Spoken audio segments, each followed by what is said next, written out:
You had a confrontation yourself with the Attorney General yesterday about these federal funds and whether or not they should go to Chicago, say, to fight crime in Chicago. And as you know, there was a push by the Trump White House to keep federal funds from going to cities like Chicago that declare themselves sanctuary cities. Let me play a moment of this for the viewers.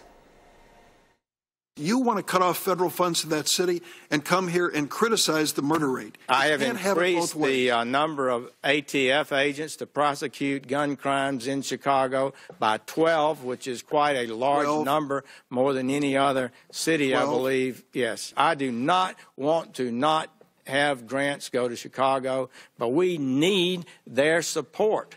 When somebody's arrested in the jail that's due to be deported, we just simply ask that they call us.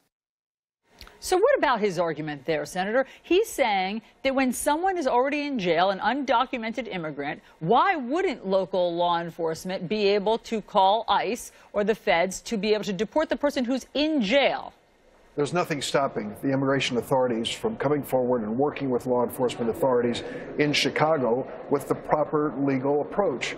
The fear we have and the concern we have is they're trying to take this responsibility of immigration and giving it to the Chicago police. Our superintendent of police made it clear, and I quoted him, our murder rate, as bad as it is, as troubling as it is not the result of undocumented immigrants. This isn't about immigrants. When it comes to this issue, I'm afraid the Attorney General thinks every issue is about undocumented people in this country.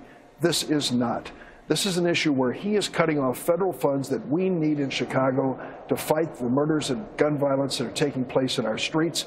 I think it's got to come to an end. We need his cooperation, not his efforts to stop us. But just on that one specific point that he was making about once somebody's in jail for committing a crime of some kind, can the locals turn them over to ICE? On that, you're saying you don't disagree. I mean, he seems to be saying that they're not doing that right now. And so you're saying you wouldn't disagree with them, the Chicago locals, being able to do that? The ICE officers know what the legal options are. They can't just generally say, tell us everyone with an Hispanic surname here so we can run a background check and find out if somebody is here undocumented. If they come forward and they are looking for an individual, a certain individual, they have the legal documents to prove it, that this individual has violated our immigration laws, so be it.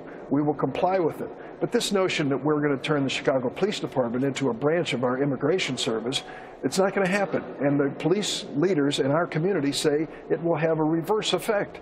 People in the Hispanic communities in Chicago will be reluctant to cooperate with the police department in the solution of crime. That's something that we ought to be working on together. So what's going to happen?